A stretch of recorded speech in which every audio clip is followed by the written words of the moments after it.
Hi, I'm a dog in South Korea, and today I'm going to give you a peek inside my life.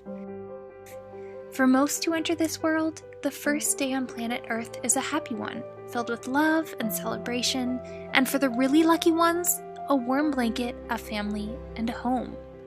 But for me, that day was far from joyful. My life started inside of a freezing cold wire cage on a dog farm where dogs are bred and raised for meat.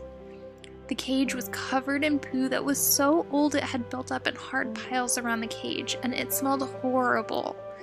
My mom was too weak, cold, and sick to take care of me well.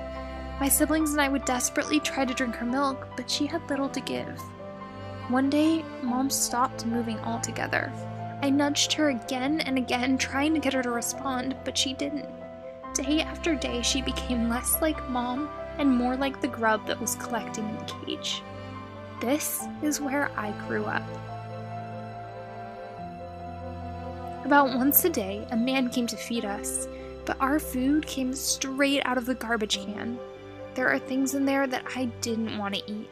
Sometimes we were fed sick chickens who were still alive, dead pigs, or even our own friends, other dogs. This was my life, day in and day out, through the blazing hot sun, the wet rain, and the icy snow. The wire cage didn't protect me from the elements at all, and of course I didn't get a blanket to keep warm. After growing up in these awful cages for a full year, never experiencing the outdoors or what it's like to run or even to be clean, a man pulled me out of my cage and violently crammed me into an even smaller transport crate with like 12 other dogs. All of our bodies were contorted and I could barely breathe. There was howling and barking all around me, and I was in such terrible pain.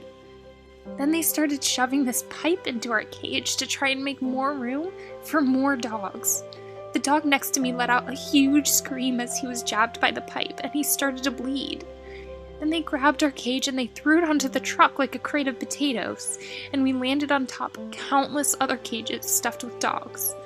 We were all completely immobile and without any idea why or what would happen next. Hour after hour ticked by as we bumped along in the car without food or water. 20 hours later, we were still in this cage. I could feel some of the dogs going limp around me, unable to cling to life any longer. Finally, the truck pulled to a stop. Someone grabbed the crate I was in and kicked it off the truck, and we went crashing to the ground.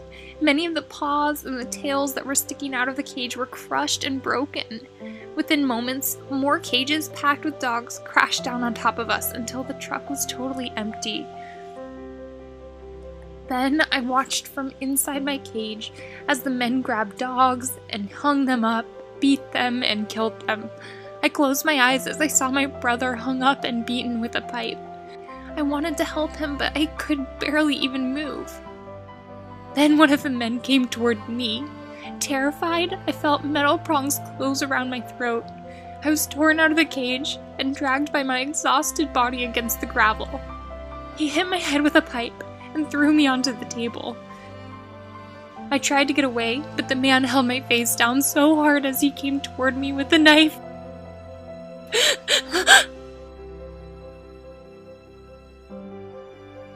This is what 5 million dogs go through every year just for the sake of meat. Many of the dogs come from farms like this, but others are strays taken off the streets or family pets that were bought or stolen. They're killed in all sorts of barbaric ways, from hanging to beating to throat slicing to electrocution. Some dogs are slaughtered on farms, while others are killed at slaughterhouses, dog meat restaurants, or even people's backyards. Every 13 seconds, a dog is slaughtered for human consumption. We don't have to allow this cruelty in our culture, and dog meat certainly isn't healthy for our bodies. We can thrive on a plant-based diet, which is healthy, humane, and eco-friendly. So for all of the dogs who have feelings and want to live life every bit as much as you and me, please say no to meat and choose compassion for them, for us, and for our planet.